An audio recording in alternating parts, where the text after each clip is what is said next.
pardonnez-moi du mot, surtout quand on soigne trop tard.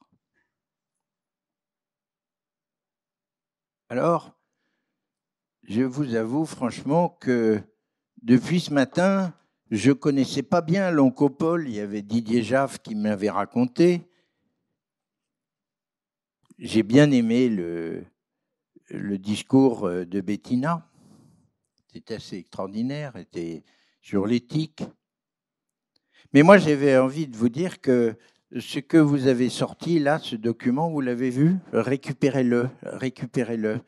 Il est loin d'être idiot, celui-là. Hein? Il est remarquable. Lisez-le.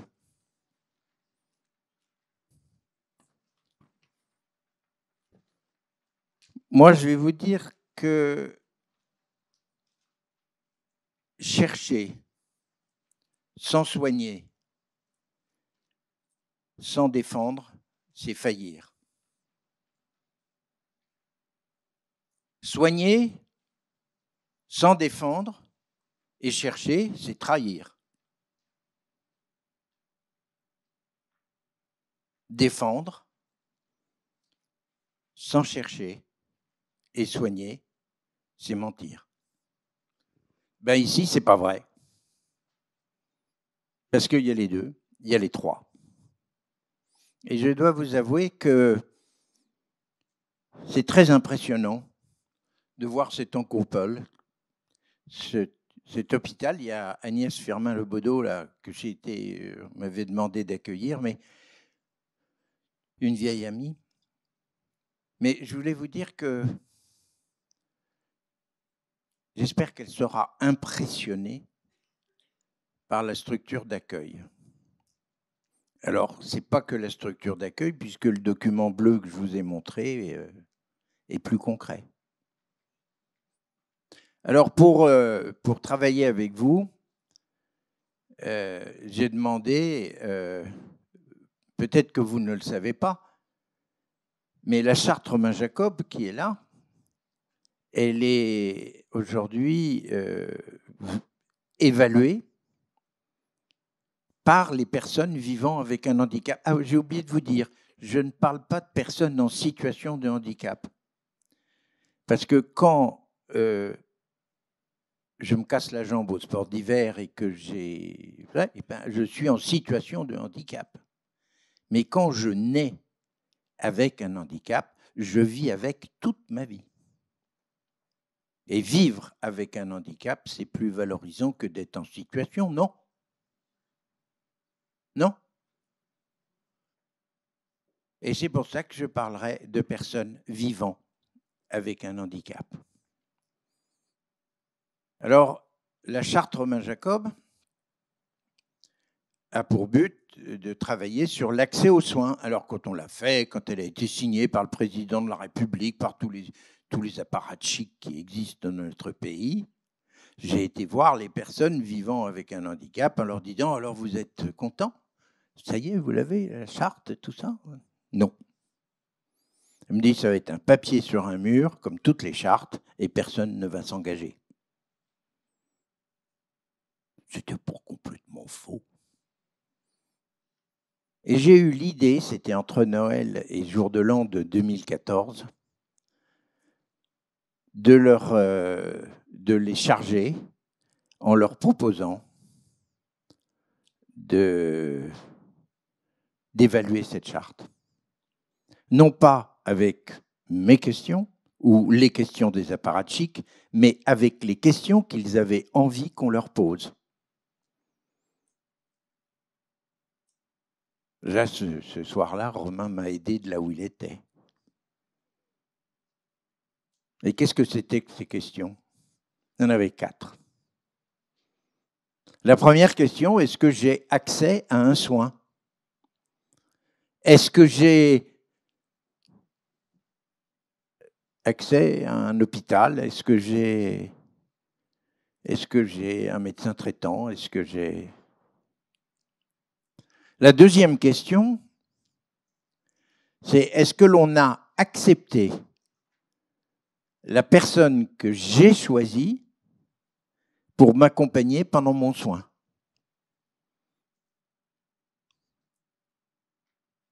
La troisième question, c'est est-ce que l'on m'a expliqué mes soins de manière à ce que je sois acteur de ma santé? Et la quatrième question, est-ce qu'on a pris en compte ma douleur? Et je reviendrai sur la douleur parce que c'est une chose très importante dans l'oncologie. Qui d'entre vous ne se sent pas concerné par ces 4 questions? Non, absolument pas, c'est fondamental. Alors, je vais été voir Marisol Touraine en lui disant, voilà le questionnaire. On va l'évaluer, la charte. Elle me dit, mon pauvre Pascal, vous allez avoir que des réponses positives. Finalement, à la fin de la discussion, il y a quand même Jean de Beaupuy, qui était directeur de la DGOS, ça vous dit quelque chose, et qui a dit, oh bah, faudrait qu'on essaye. Et on a donc essayé. Et elle m'a dit, revenez quand vous aurez 1000 questionnaires remplis. On s'est dépêché d'avoir les 1000 questionnaires, et je suis revenu. Le choc. 40% des personnes vivant avec un handicap déclaraient ne pas avoir accès aux soins en 2014. 20% disaient qu'on acceptait leur accompagnement. 5% disaient qu'on leur expliquait de manière à ce qu'elles comprennent leurs soins. Je ne vous parlerai pas de la douleur par pudeur. Et là, à cette réunion, elle était folle de rage. Elle m'a dit, on continue. Et c'est devenu handifaction. Je réunis les personnes vivant avec un handicap et je leur dis, ça y est, c'est vous qui allez évaluer. Alors, ça va, vous êtes content? Non. Ah, tu comprends, les questionnaires papier, c'est pas possible. Vous avez un téléphone? Tu as un téléphone? Tiens, tu l'ouvres, tu le prends. Tu le prends, ton téléphone? Vas-y, prends-le. Prends-le. Là, vous avez le droit de prendre votre téléphone. Hein. Prenez votre téléphone, hein, vous allez voir. Et vous allez voir que si vous téléchargez handifaction, vous allez non seulement pouvoir répondre au questionnaire. Alors, je vais le faire ici. Voilà. Vous devez avoir ça. Handifaction. C'est la moitié de satisfaction et c'est l'autre moitié de handidactique.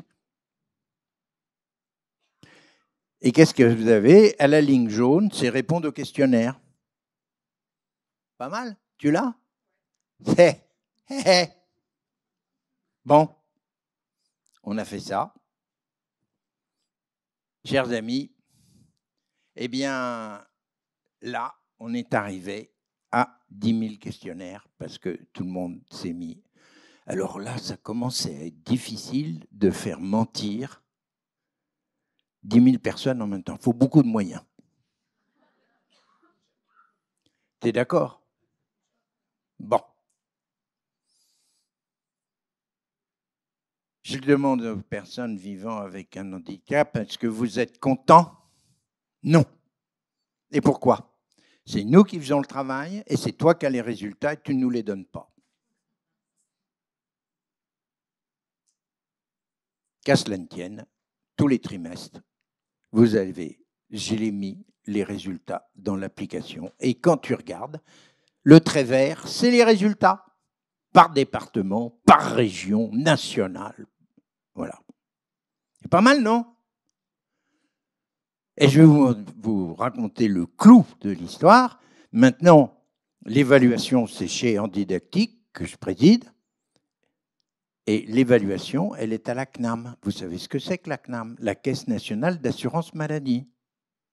Et grâce à eux, avec la panoplie de relations qu'elles ont avec les personnes, elles ont réussi à faire 150 000 répondants.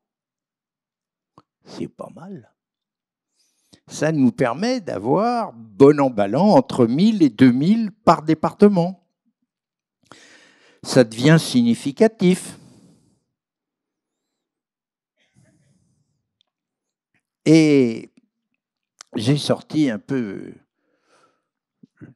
grosso modo, sur 150 000, pour voir combien il y avait de personnes qui nous annonçaient dans le questionnaire avoir un cancer ou consulter pour un cancer. Vous avez une idée de combien de personnes? Vous avez une idée, non? Vous qui avez exprimé tout à l'heure des choses très importantes, vous avez une idée? Non?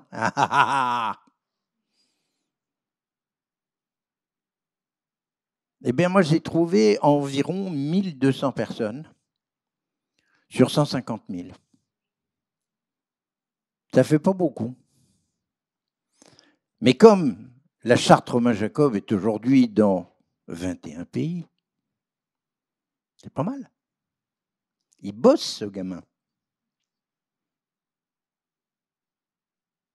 En gros, le chiffre moyen que nous avons au niveau de l'Europe, c'est que il y a, grosso modo, si on fait les chiffres en Espagne, en Italie, en Allemagne et ailleurs, on serait à 6% de gens concernés par le cancer. C'est important, hein? Concernés par le cancer, peut-être qu'ils ne l'ont pas, mais au moins par la prévention. Quand François Braun et Agnès Firmin-Lebaudot, qui sont là, qui est là aujourd'hui, m'ont dit il faut passer de l'accès aux soins à l'accès à la santé. Vous savez ce que ça veut dire? Non? Alors, passer de l'accès aux soins à l'accès à la santé, c'est conjuguer la prévention, et le dernier interlocuteur l'a évoqué, le prendre soin, pas le soin, le prendre soin, et en troisième lieu, l'accompagnement. Ça, c'est ce qui donnera un accès à la personne vivant avec un handicap pour être dans la vraie vie. Non?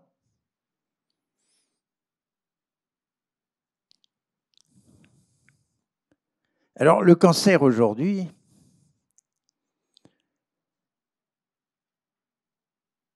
ça peut être quelque chose de pas grave si c'est pris à temps. Hein?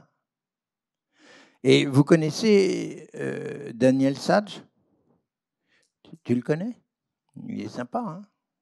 Il a fait une étude il y a 7 ans, Daniel, et il s'est rendu compte que sur une personne valide, la taille moyenne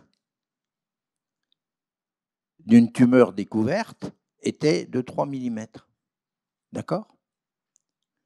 Et la taille moyenne d'une tumeur découverte sur une personne vivant avec un handicap, elle était de 3 cm.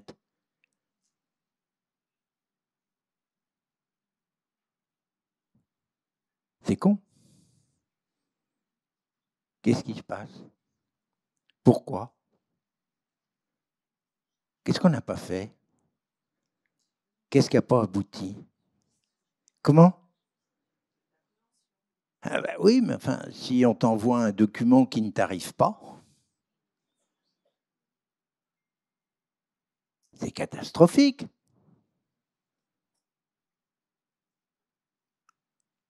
C'est catastrophique. On a étudié, j'étais avec Daniel Sage, où est-ce que nous étions? À Castres. À Castres. Nous étions à Castres il y a 3 jours, 4 jours. Oui, enfin, je ne sais plus. On me promène partout pour raconter mon histoire, alors voilà. Et il nous le rappelait. Mais il nous disait surtout qu'il n'y avait pas 10% des messages qui étaient envoyés aux personnes vivant avec un handicap pour leur prévention qui les atteignaient. Quasiment toutes les personnes en établissement, bon.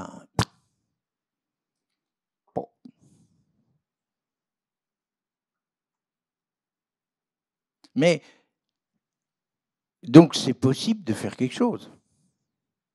Et je pense que la première chose, c'est d'aller vers et d'éviter de faire. Parce que quand on passe de 3 mm à 3 cm, dans 50% des cas, le cancer est mortel.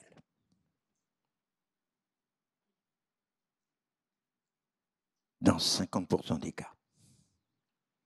Donc la première clé aujourd'hui, c'est de faire tout ce qu'il faut. Mais vous faites de la prévention ici. Est-ce que vous avez un mammographe assis à col de cygne? Oui, tu l'as? Ah, c'est bien. Mais où est-ce qu'il y en a d'autres? Pourquoi je vous parle de ça? Parce qu'une personne en fauteuil qui ne peut pas se mettre debout ne peut pas avoir de mammographie. Et comme vous le savez tous, les personnes vivant avec un handicap ont 4 fois plus de cancer du sein que les autres. Et je ne vous parle pas du côlon.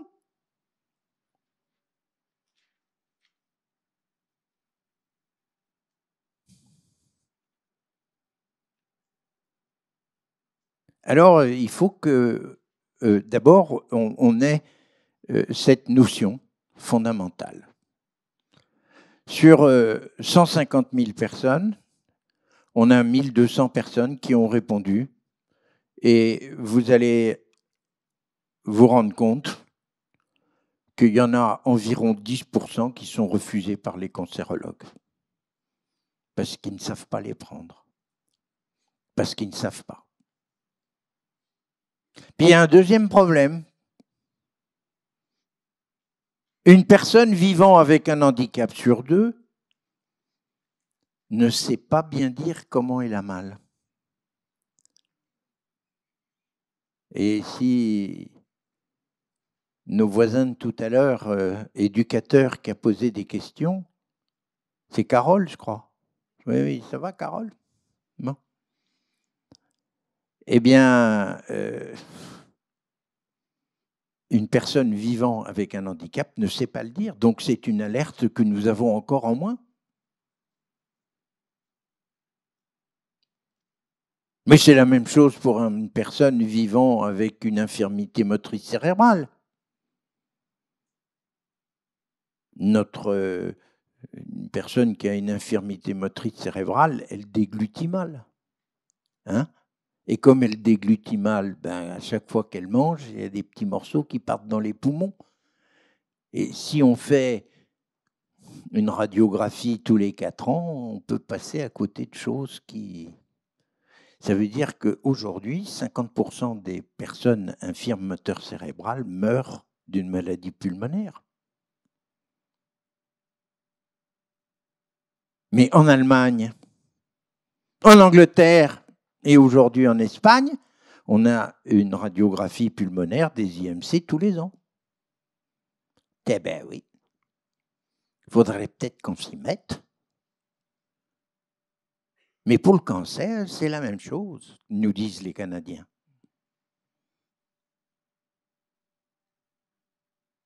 Lorsqu'une personne n'a pas d'alerte, comme mon Clément, il est infirme moteur cérébral, il ne part pas, il est infirme moteur cérébral, il est autiste, il a tout ce qu'il faut pour désarçonner les médecins. D'ailleurs, les médecins, vous avez parlé formation tout à l'heure, quand nous avons réussi à avoir 20 000 questionnaires, dans l'année.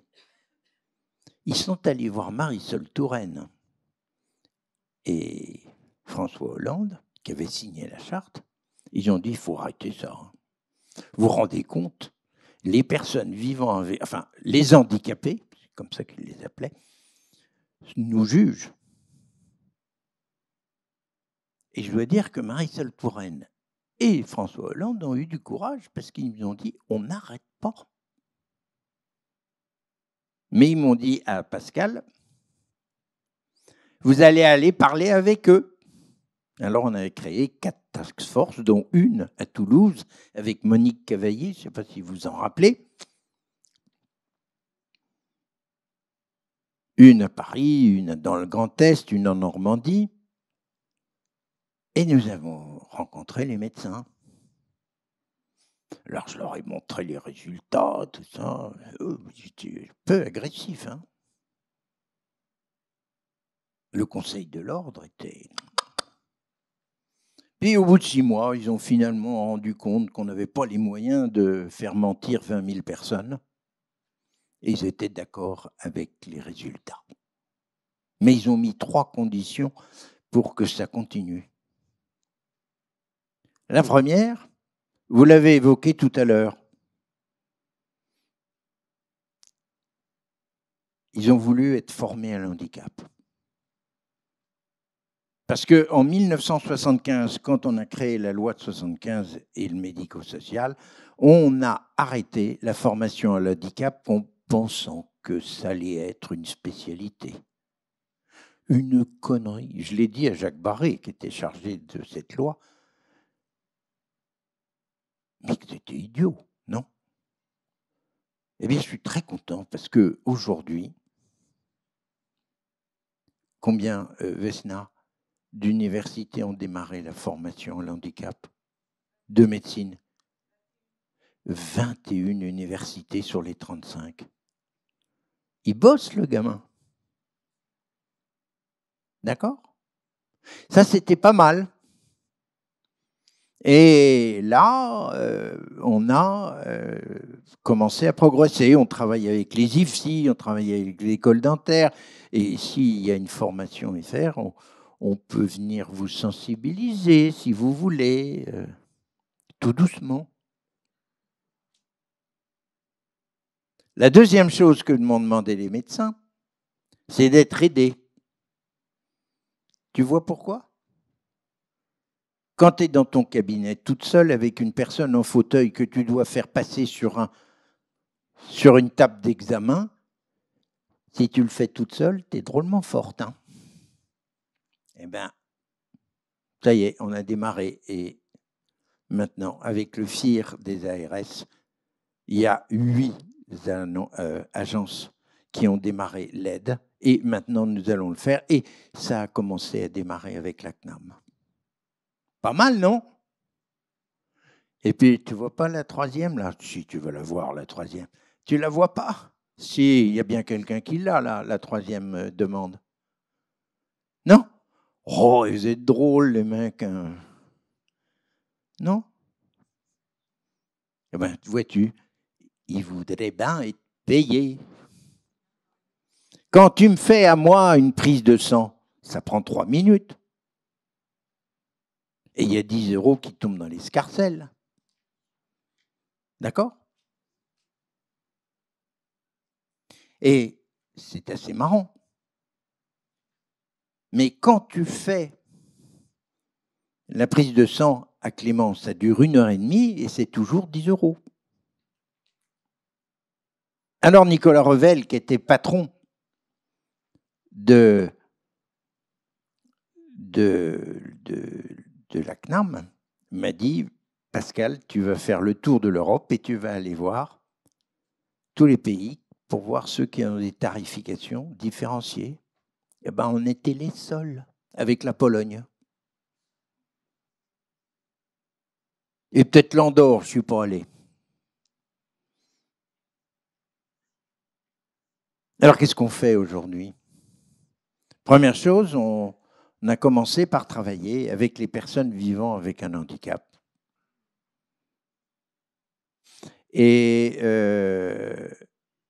on en est à 27 articles 51 de tarification. Vous savez ce que c'est qu'un article 51? Non?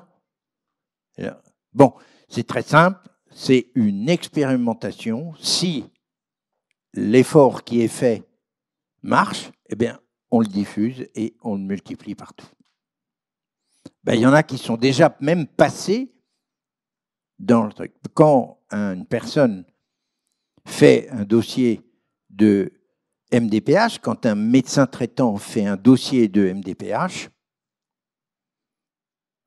eh bien, aujourd'hui, il touche 65 €. Et c'est devenu. Et comme ça, il y a plus de médecins qui acceptent les personnes vivant avec un handicap, parce que le dossier de MDPH, c'est presque aussi difficile que ton document. Hein. Je l'ai regardé tout à l'heure.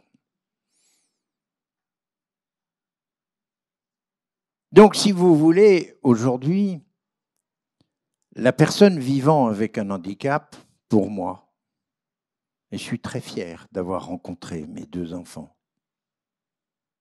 ils ont changé ma vie. Mais j'ai très vite compris que la personne vivant avec un handicap, c'est le premier expert de son handicap. Et que c'est le seul à avoir l'expérience de vivre avec. Et ce que je vous dis est d'une importance capitale. Parce que valoriser la personne vivant avec un handicap aujourd'hui, c'est ce qui valorisera toutes les personnes qui les entourent. Et Dieu sait si nous en avons besoin.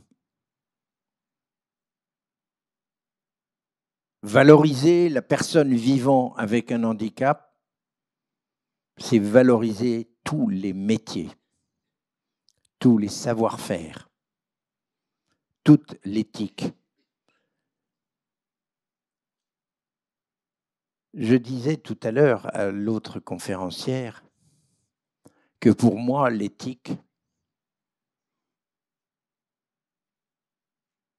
c'était bien sûr ce qu'elle a dit, remarquablement, mais c'était autre chose. C'est quand on sait qu'on peut faire mieux, on est obligé de le faire. C'est ça l'éthique. Et c'est la plus grande porte au progrès. Aujourd'hui, s'il y a un progrès qui touche le cancer au cœur de notre société, c'est la prévention. En Angleterre, si par hasard vous n'avez pas fait votre liste de prévention, l'année d'après, vous n'avez plus vos allocations. Vous croyez qu'il faut qu'on en passe par là? Non. Il faut que la personne soit responsable. Il faut qu'elle soit acteur de sa santé. Et c'est à vous de le faire. Cette notion de prévention, elle est créée par la CNAM. Bien sûr, vous recevez tous vos papiers en temps et en heure pour vous, pour tous les examens qu'il faut faire. Et puis ils sont gratuits, et puis ils sont ceci. Eh bien, dites-vous qu'il n'y a pas 10% des personnes vivant avec un handicap qui les reçoivent. Et dans les 10%, il y en a la moitié qui ne les comprennent pas. Parce que si vous avez lu le texte, c'est pas facile à lire et à comprendre. Hein. Dommage. Ça, c'est la première notion. C'est une notion fondamentale et il faut qu'on arrive ensemble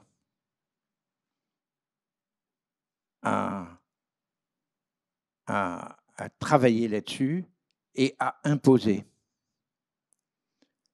Et si on arrivait à avoir une égalité des chances des personnes valides et vivant avec un handicap, il faudrait qu'on découvre les tumeurs à 3 mm et pas à 3 cm.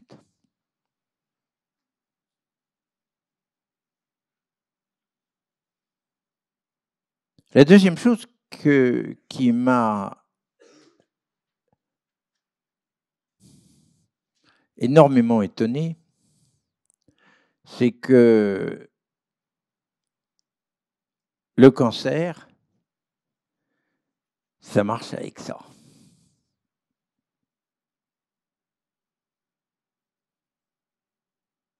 Et je suis allé à Francfort voir le même oncopole que ici. Il est moins beau. Je dois dire que ici c'est pas mal. Hein. Vous êtes assis dans un amphithéâtre. Enfin, je vous félicite. Tous mes compliments. Mais il y a une particularité, c'est que c'est un hôpital où il n'y a pas de lit.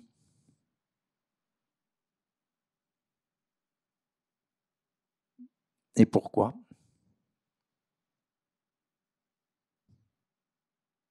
Oh, il y en a un petit peu, je dois dire, un tout petit peu, mais très, très, très, très peu.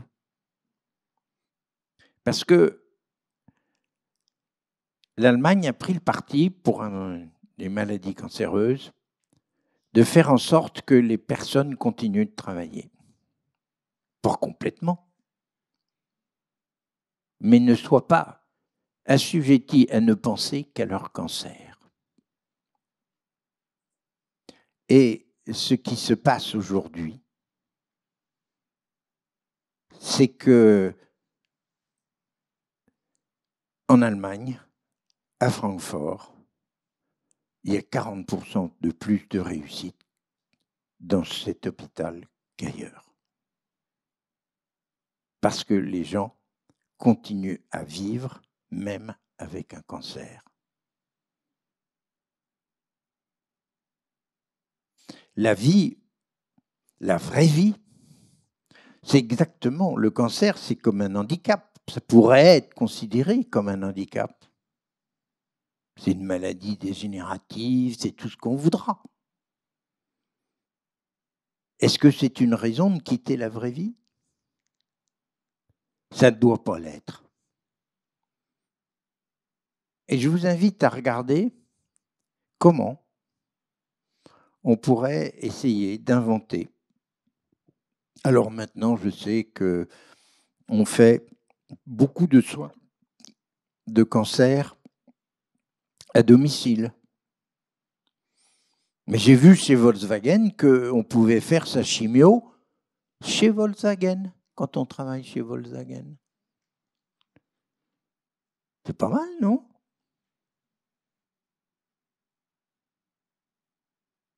Parce que la vraie vie est nécessaire à la thérapie du cancer.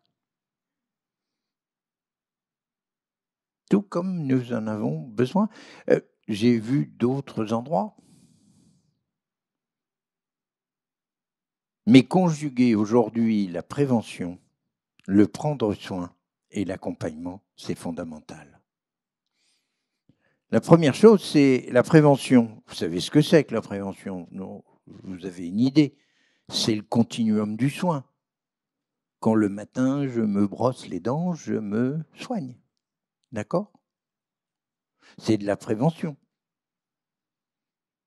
Il y a le dépistage, il y a tout ce que l'on doit faire, il y a le sport, il y a la vie, il y a l'aménagement de la vie pour qu'on soit acteur de sa santé.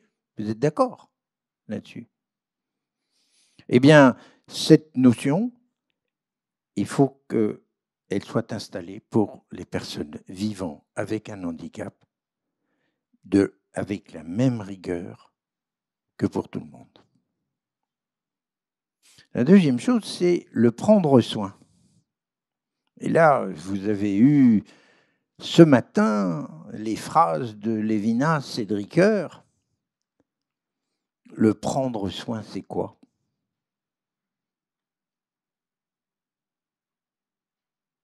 Vous ne savez pas? Mais moi, je vais vous dire, c'est très simple. Bill Clinton, un jour, visite l'hôpital de Chicago. Vous savez, l'hôpital de Chicago était dirigé par un urologue avec gros tablier, un gros ventre, un beau chirurgien.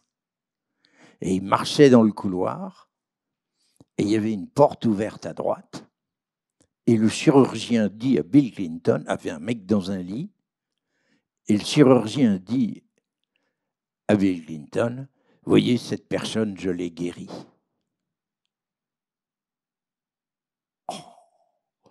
Mais qu'est-ce qu'elle fait dans un lit, lui dit Bill Clinton. Ah, ben moi je m'occupe de la vessie, mais je ne m'occupe pas d'autre chose.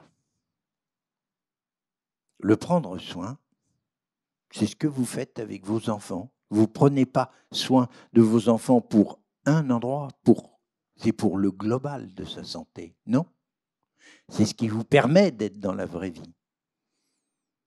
Et la spécialité à outrance. Et c'est comme ça que le programme de Bill Clinton s'est appelé, à son époque, Go back to the road, c'est retourne sur la route de la vie. Il faut savoir que le prendre soin, d'abord, c'est prendre soin de soi dans son cancer, c'est d'être capable d'être en alerte, de suivre les examens, peut-être éventuellement d'arrêter de fumer. Mais qui est le pilote de l'avion? C'est la personne elle-même. Et il faut que ce soit elle-même qui soit le pilote de l'avion. Hier, j'étais avec Jessica au Châtelet. On travaillait avec la danse. Et Jessica est une personne qui est suivie à Villejuif. Elle vit avec un handicap difficile. Mais Jessica m'a dit, si je m'arrête de danser, je meurs.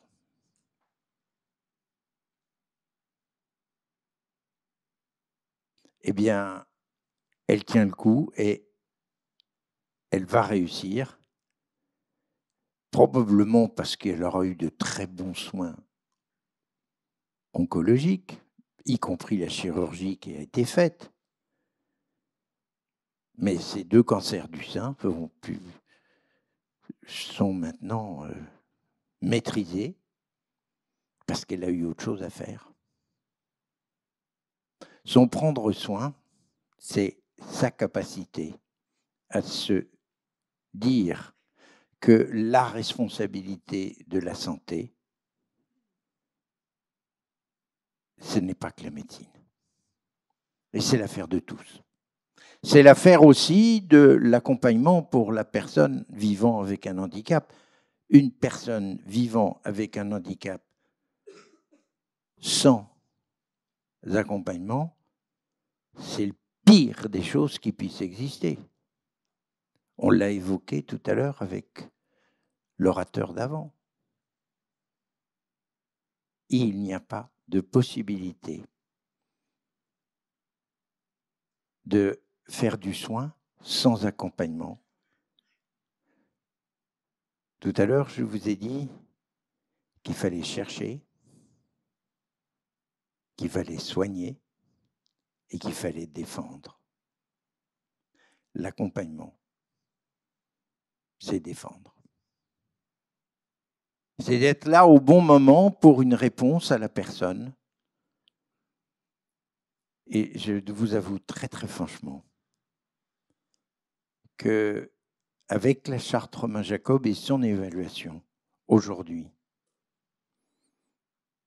et avec ce que je vois dans votre travail, avec l'Oncopole, eh bien, ils ont bien de la chance, les Toulousains. Parce que je n'ai pas ça partout. Hein. Voilà ce que je voulais vous dire. Mais avant de vous quitter, je voulais vous dire, Nelson Mandela m'a appris quelque chose.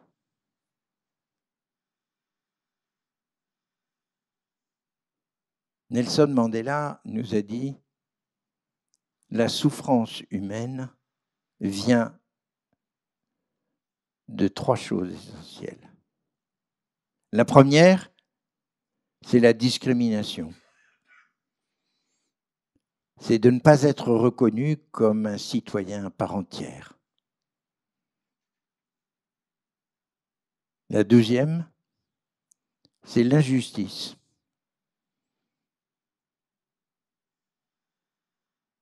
C'est de ne pas avoir droit au droit commun parce qu'il est universellement pas accessible. La troisième, c'est la solitude subie. C'est la mise à l'écart. Beaucoup de personnes vivant avec un handicap se reconnaissent dans ces 3 souffrances.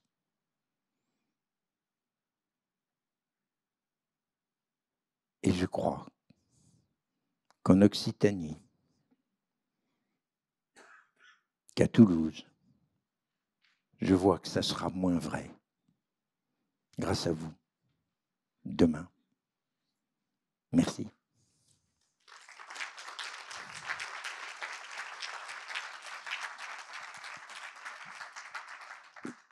Beaucoup, Monsieur Pascal Jacob, pour votre intervention. J'ai les résultats, mais si vous nous donnez vos adresses mail, on vous les enverra tous, mais j'ai pas voulu vous en mettre des chiffres, des pourcentages. C'était mieux que je vous parle de ce que j'avais dans le ventre. Il n'y a pas de souci, on fera suivre effectivement les documents que vous nous avez transmis. Vous avez parlé de la prévention. Moi, j'avais une question que j'avais envie de vous poser avant de laisser la parole à la salle. C'était au sujet de l'abandon du soin et justement de cette question par rapport aux personnes vivant avec un handicap et la question de l'abandon du soin. Alors, oui, ça c'est une... on pourrait aussi parler de la fin de vie. Handicap et cancer et fin de vie, on pourrait... Beau dossier. Alors, la prévention, c'est tout à fait... Mais qui abandonne? Je vais vous donner quand même des petits chiffres. 50% des personnes vivant avec un handicap aujourd'hui abandonnent leurs soins dentaires.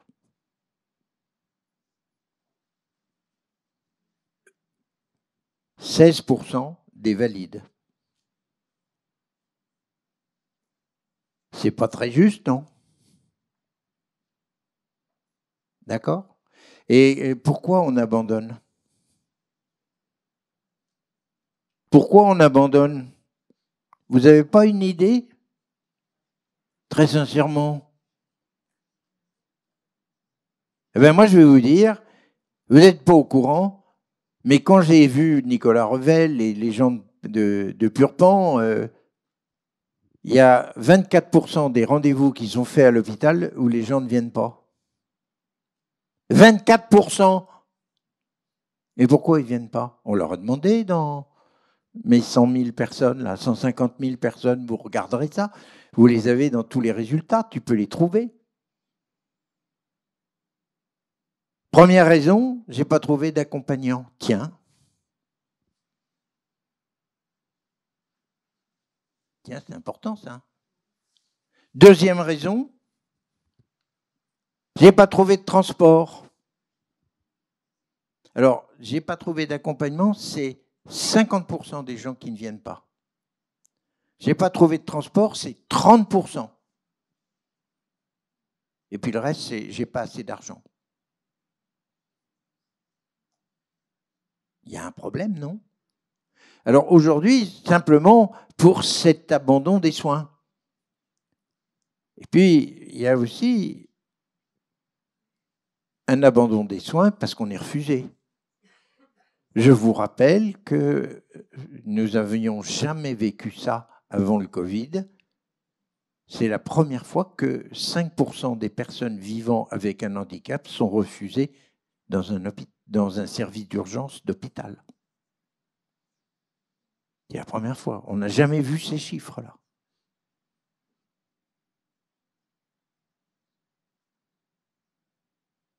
c'est 21% des personnes sont refusées dans les services. À tel point que aujourd'hui, quand une personne arrive à rentrer aux urgences, il faut 10 fois plus de temps pour leur trouver une chambre. Tu sais ça? Ben les gars, ils en ont ras-le-bol et ils abandonnent. C'est la galère. Et là, je pense qu'il y a des endroits où ça n'arrive pas. Et je voudrais dire à l'ARS, qui me fait, je voudrais la regarder là, l'ARS là, qui sont en train de travailler chacun de leur côté, mais je voudrais vous dire à l'ARS, il faut qu'on trouve un moyen d'avoir des consultations dédiées pour le cancer avec une adaptabilité totale à toute forme d'handicap psychique, moteur, sensoriel. C'est incontournable. Moi, je vais vous donner un exemple de faillite. Nous avons en gros 100 000 personnes vivant avec une surdité nécessitant un dialogue avec la langue des signes. Mais j'ai 18 psychiatres en France qui sont capables de faire une consultation en langue des signes. Vous en avez à Toulouse? Tu sais? L'ARS, nous avons des... Tu vois? Eh bien, il y a 100 000 personnes qui aujourd'hui sont laissées, et c'est une raison d'abandon. Ah, sûr, ce n'est pas que des abandons venant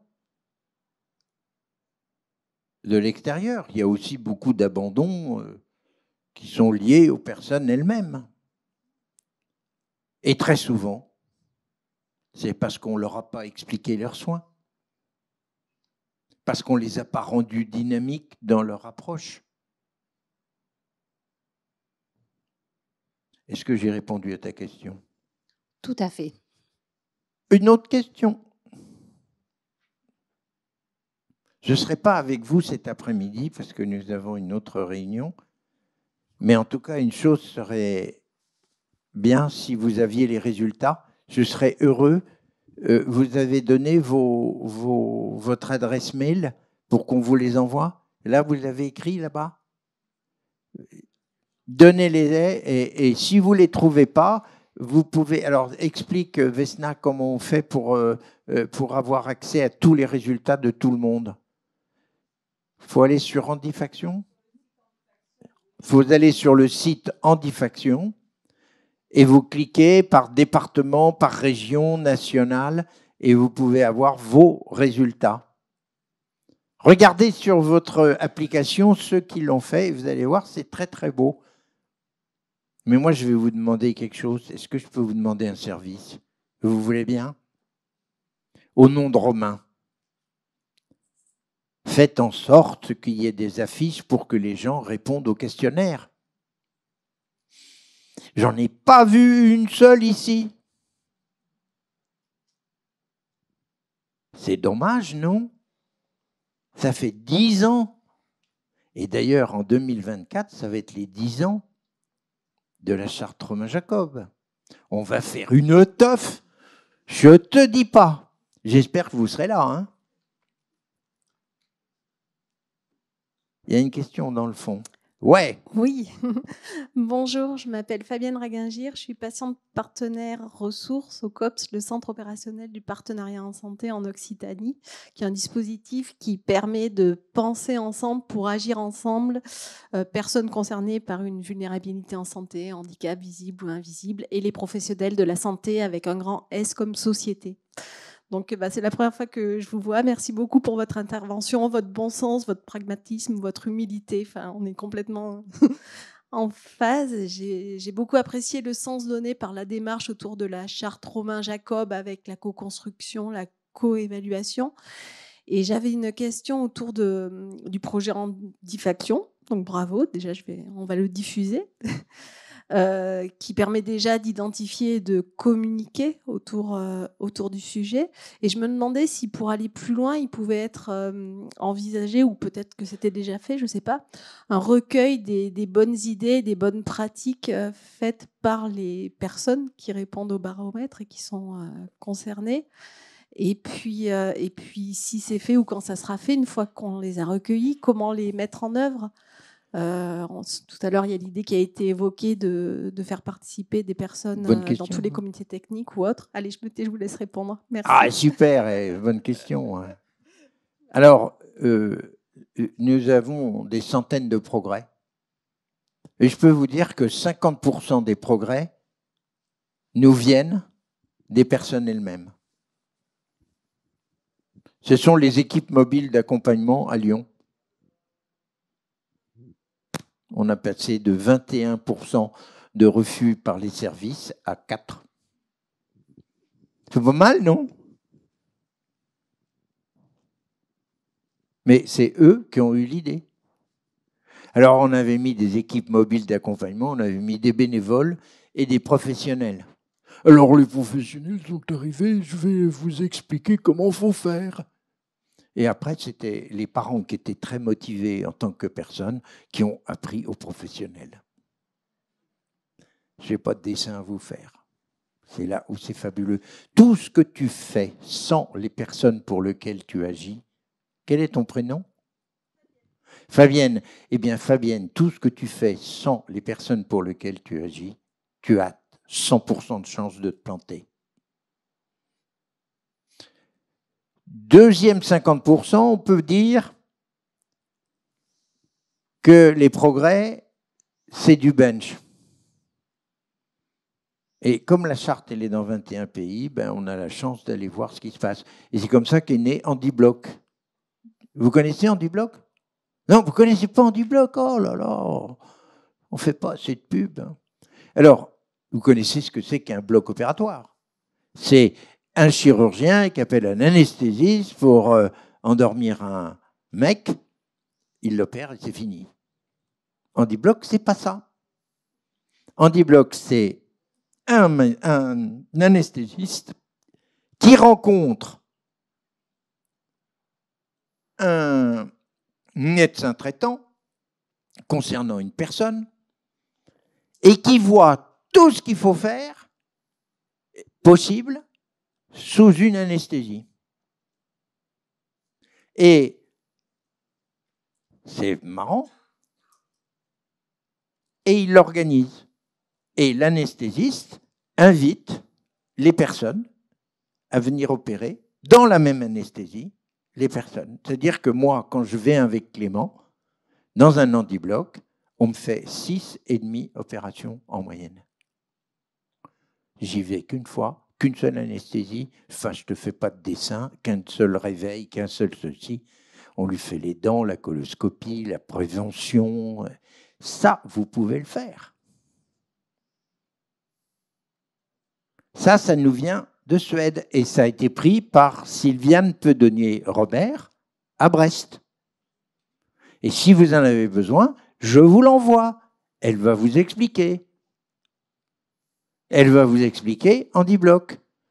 Parce que ça peut être très utile pour le cancer, surtout pour sa prévention.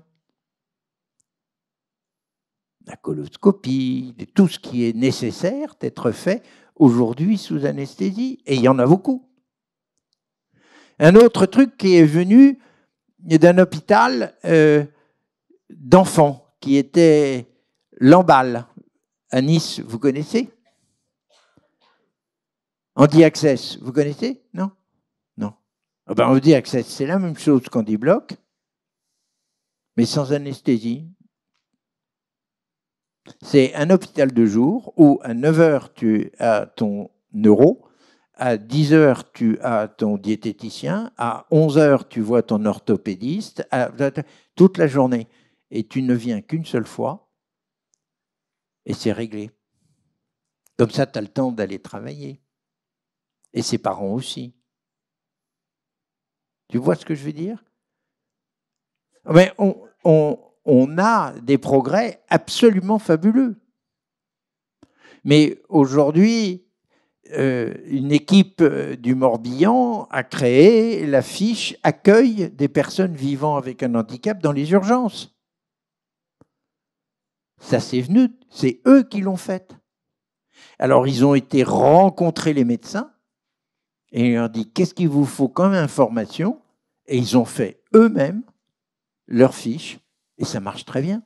Et là, on a fait un article 51 et on donne cette fiche à remplir par un médecin traitant. Et ça marche. Fabienne, tu vois à peu près le style. Et il faut vraiment qu'il soit acteur. Et là, il y a du boulot. Hein. Parce qu'on a un tout petit peu tendance à leur dire tu fais ça, tu fais ceci, tu fais cela. Et je pense que à partir du moment, même si le résultat est le même, dès qu'ils font le choix. Je vais vous raconter une histoire. Un jour, Romain était en réanimation depuis une centaine de jours à la Pitié-Salpêtrière. Et bien évidemment, qu'est-ce qui a gardé Romain? Infirme moteur cérébral et dans ces conditions, c'est mon épouse et moi-même. Et un après-midi, il y a un médecin qui est venu me voir et qui m'a dit « Romain va partir, il est à 150 crises d'épilepsie par jour, ça ne va pas tenir. » J'ai dit « Vous me dites ça dans le couloir? C'est pas possible. »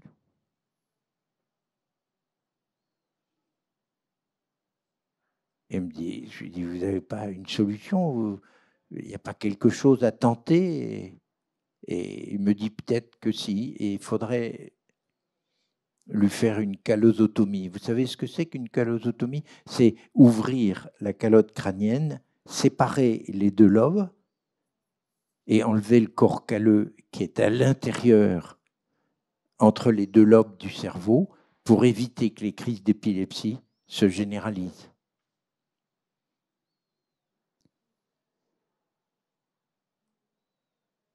Et le médecin se met raide devant moi et me dit « Qu'est-ce que je fais ?»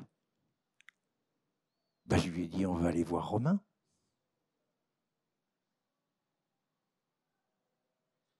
Avant, je lui avais posé la question quels étaient les risques et il m'avait dit « On a une chance sur 10 de réussir. » Et il n'avait pas tardé à me dire qu'une chance contre aucune, c'était la seule.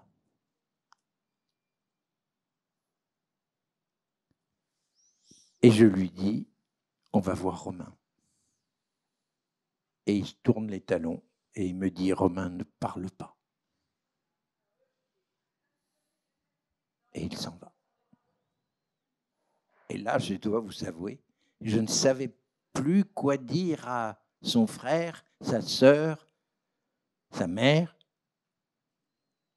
Et j'étais dans le couloir tétanisé. 1 heure après, il est revenu. Et il m'a dit, qu'est-ce qu'on fait?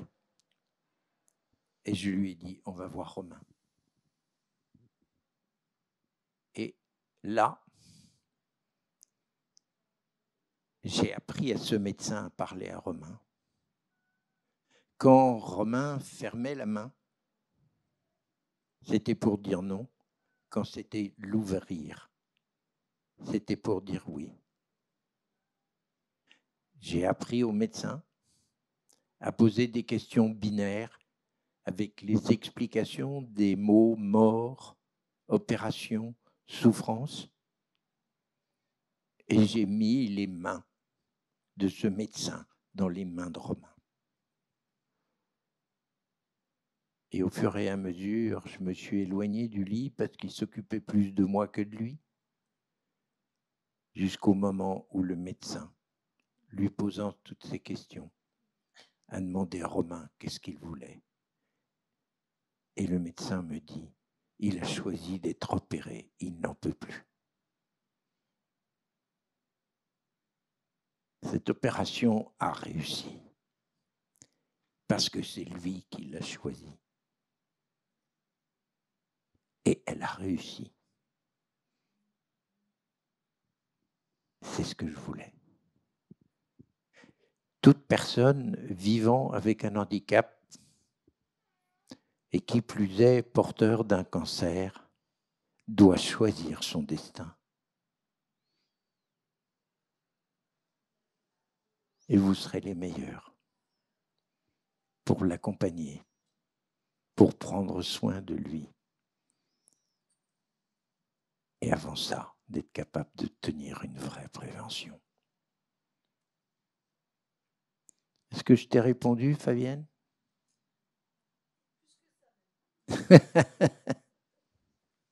T'as une autre question? Vous êtes fatigué? Peut-être que c'est l'heure d'aller déjeuner, non? On a encore un peu de temps. Vous avez vu le soleil qu'il y a dans sa voix. Allez, qu'est-ce qu'il y a une autre question? Oui. Bonjour, donc moi c'est Stéphanie, je suis infirmière dans un foyer de vie avec des personnes vivant avec un handicap mental ou psychique. Voilà, donc j'associe Cécile, qui est aide-soignante également sur l'infirmerie. Qui a mis son mouchoir devant là. Voilà, et qui, alors pour le coup, a vraiment des missions d'accompagnement de toutes nos personnes chez les professionnels. Et on se posait la question, effectivement, alors ça n'arrive pas souvent, mais ça arrive quand même, bon, parce que là, on a tout un étayage de professionnels. Voilà, on travaille au sein de l'association AJH, qui existe depuis longtemps. Oui, et, oui. voilà. Mais c'est vrai que on se voit aussi refuser nos résidents. Et pour des raisons... pour tout un tas de raisons, et on se posait la question de savoir si on pouvait, nous, dénoncer ces professionnels. Mais bien évidemment, déjà en répondant au questionnaire. D'accord. Alors ça, j'aime autant te dire que si tu télécharges pas sur ton téléphone, et quand tu as une personne de ton établissement qui revient et qui se fait refuser, je veux le savoir. Alors, on n'a pas le droit de savoir... la RGPD, c'est ça, Vesna, hein, la RGPD, on n'a pas le droit de savoir le soignant ou le soigné. Hein, mais si tu réponds au questionnaire, déjà, on va le savoir. Et nous avons un nombre de possibilités aussi. Tu peux renvoyer à la CNAM le fait que nous avons des témoignages effrayants, mais nous n'en faisons pas une communication. Mais j'ai besoin de le savoir. Je ne peux pas tout lire. Il y en a 300 par jour. Je ne peux pas tout lire. Mais sache que celui qui sera le plus efficace, c'est celui qui va devenir le guide de tout le monde, de l'organisation de l'État, de tout. C'est la charte Romain Jacob, c'est handifaction. Et ça, dis-le. Et la deuxième chose que je voudrais te dire, c'est que si tu es dans un établissement, il faut installer la même chose qu'en Angleterre. Est-ce que tu sais définir quels sont les besoins de prévention des gens qui sont chez toi? Ouais, complètement. Et ça, tu ne l'as pas fait. Et personne ne le fait. Et pourquoi on le fait en Angleterre et on ne le fait pas en France? Dis-moi un peu. Hein? Mais ce que je veux simplement te dire aujourd'hui, dans un établissement, c'est possible. Moi, je vais te dire, tu parles de la santé mentale. C'est vrai qu'aujourd'hui, nous avons de superbes résultats sur l'handicap moteur. On arrive à 85% de gens soignés. On est parti de 40, hein. Mais autistes, on n'est pas encore passé les 50. On n'a pas passé les 50. Cognitif, on est à 60. Et psychique, on est entre 50 et 60. Alors, il faut qu'on travaille sur la santé mentale. Et si tu as un problème de santé mentale, il faut... C'est le pire des terrains du désaveu et de l'abandon dont tu as parlé tout à l'heure, du soin. Et là, on fait... Il faut que vous travailliez avec nous. Il y a Vesna qui est juste à côté, tu lui demandes sa carte et puis tu viens raconter tes... Hein? Entendu. Non, remplis le questionnaire. Oui. Vous allez voir, il va monter le questionnaire. Hein. En Occitanie, ça va être terrible. Hein. Non? Tu vas t'en occuper? Oui. Tu vas faire remplir le questionnaire? La matinée, voilà, est très riche et du coup, c'est vrai que ça donne plein d'idées et voilà. On espère que voilà, faut aussi qu'on puisse nous suivre dans nos actions et je vais te dire je vais te dire, on a la meilleure ARS du monde ici, n'est-ce pas? T'es bien d'accord? Eh bien, il faut absolument qu'on les aide et que vous soyez un courant, non pas de revendications, mais de solutions concrètes. Qu'est-ce qui a les solutions concrètes? Toi. Parce que tu es sur le terrain. C'est pas dans la tête des mecs de la DGOS. Alors, bien sûr, il faut... bon. Mais je vais te raconter Andy Block, c'est drôle. Andy Block, au départ, ça a vachement bien démarré. Tout le monde était d'accord, l'anesthésiste, les médecins traitants, tout ça. Puis on s'est aperçu à la fin que il y avait 7 ou 8 opérations qui étaient faites sur la même anesthésie, mais il n'y en avait qu'une qui pouvait être payée. Parce que le principe était une anesthésie, une opération. C'est complètement con. Alors, on est en train de vous voyez, il faut que vous nous disiez ce qui ne va pas. Et à travers le questionnaire, et si vous avez des solutions très concrètes de réponse aux attentes des personnes, eh ben, je peux dire que toutes les bonnes idées, on les prend. Hein. À La Réunion, on a réussi un truc incroyable. On est passé à 86% de gens soignés, parti de 30 il y a 10 ans.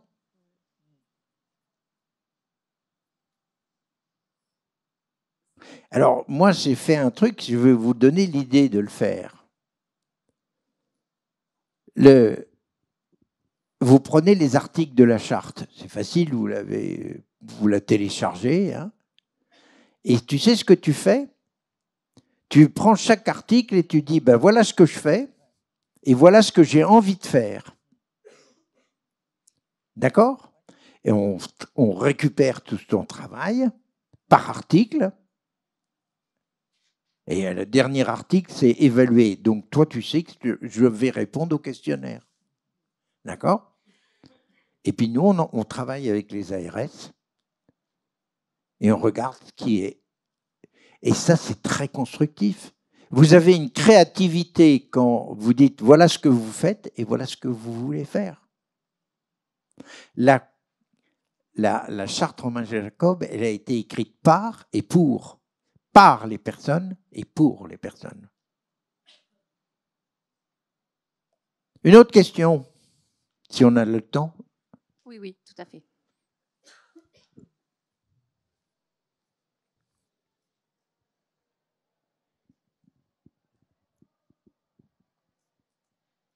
Vous êtes fatigué? Non? Moi, j'ai une question à vous poser. Est-ce que ça vous a intéressé? Oui. Est-ce que vous avez envie de signer la charte? Ouais. Alors dites-le nous. Parce que je suis pas, vous avez pu le remarquer, je suis pas un perdreau de l'année. Et j'ai bien l'intention de faire, si vous avez envie, on va travailler là-dessus.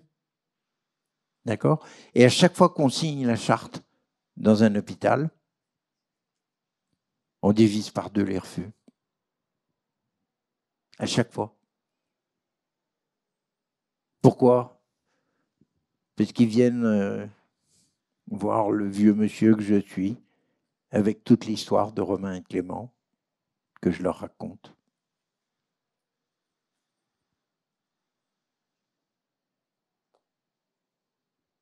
C'est pas mal, non? Et si on pouvait arriver à signer dans un maximum, on est allé signer récemment où? À Toulouse, Marie-Louise. La Fondation Marie-Louise, ça existe? Oui, c'est ça, oui. Je n'arrive plus. On est à 2300 signatures de la charte Romain Jacob. C'est pas mal. 5000 à l'étranger, mais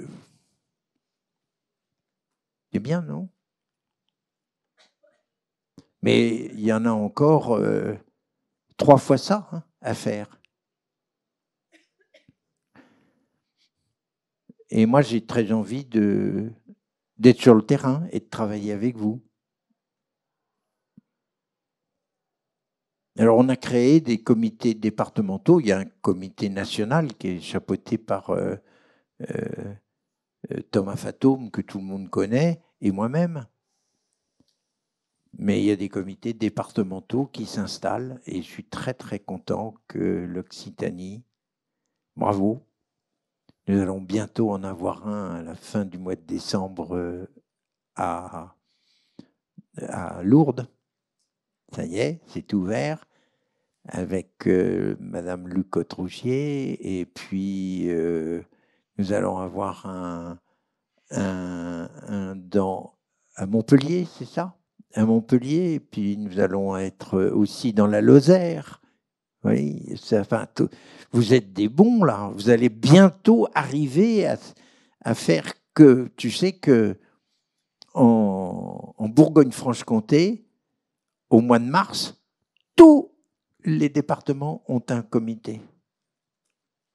Alors, tu as combien d'autres de départements dans ton... T'en as combien, toi? T'as 13? Oh ben dis donc, il va falloir qu'on remue Didier Jaffrin. Il y a du boulot, hein. Tu vas nous aider. Hein? Voilà. Donc ça, je vous invite à faire ça. Est-ce que vous avez plus du tout envie de questions? Eh ben, moi, ah, si. Ah, c'est vachement sympa. Cécile, orthophoniste, et génial. Je travaille sur les documents Falc avec l'Oncopole, et justement, je voulais vous poser la question de ce questionnaire. Est-ce qu'il est justement rendu accessible aux personnes qui ont du mal à lire et comprendre? Le questionnaire est fait par les personnes vivant avec un handicap dans un langage facile à lire et à comprendre. Il est traduit en langue des signes et il est pour les personnes vivant avec un handicap, tu peux répondre avec le vocal. Très bien. Ça te plaît? Oui. Ah, ben je suis bien content. Une autre question? Ils ont faim, hein, je crois. Hein. Ils ont faim. Et n'importe comment, c'est trop long, ces réunions. Hein. Ils sont bavards, ces mecs. Hein. En tout cas, moi, je vous remercie infiniment parce que j'ai passé un bon moment avec vous. Merci. Alors nous aussi, hein, nous vous remercions vraiment.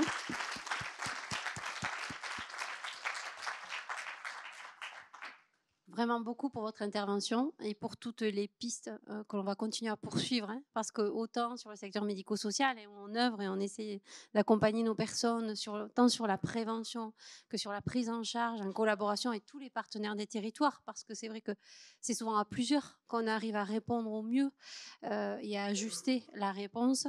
Voilà, donc c'est tout à fait ce qu'on essaye de commencer et de faire évoluer. Et merci beaucoup pour vraiment votre partage. Est-ce que tu as des affiches, Vesna? Tu as envoyé des affiches là? Ils sont là? Tu as envoyé des affiches? Parce que si tu passes, si tu as comment s'appelle le Gen Code ou le QR code. Le QR code. QR code, et bien, paf, ça te met le questionnaire sur ton téléphone. C'est pas mal, non? C'est moins fatigant que moi, j'y connais pas. Hein. Ok, tu leur donnes des affiches pour qu'il y en ait partout. Deuxième chose, il faut qu'on signe ici. Hein. Vous l'avez pas signée déjà? Elle est signée, hein, elle est signée, je pense, ici. Hein? Je pense qu'elle est signée ici. Non, non. Ah. Je l'ai dit à Jean-Pierre. Ah. Pas peut-être au titre de l'UCT Oncopole. Peut-être que vous avez signé avec Monique Cavaillé il y a en 2015 ou 16 et c'est rien passé ici. Hein. Ah, depuis que c'est l'UCT Oncopole, on n'a pas signé. Et voilà. Voilà. Et voilà. On va remédier à ça. Et vous venez, on fera une teuf. Merci beaucoup. Donc, ce que je vous propose, c'est que Anne-Cécile va vous expliquer comment vous rendre au buffet. Donc, on va essayer de respecter le timing sur le temps de déjeuner. Donc, on se retrouvera dans la salle pour cet après-midi à 13h30. On va essayer d'être ponctuel parce que je sais que des personnes viennent de loin. On va essayer de tenir le timing pour vous laisser partir pas trop tard ce soir et pour éviter les bouchons. Donc, je vous souhaite un bon repas. Merci pour votre participation ce matin. Et c'est Anne-Cécile qui vous explique, hein, parce que moi, je ne suis pas à la maison. Mais du coup, c'est comme pour le café, c'est juste devant. Vous avez des toilettes juste après à droite. Voilà, donc vous sortez, vous y êtes.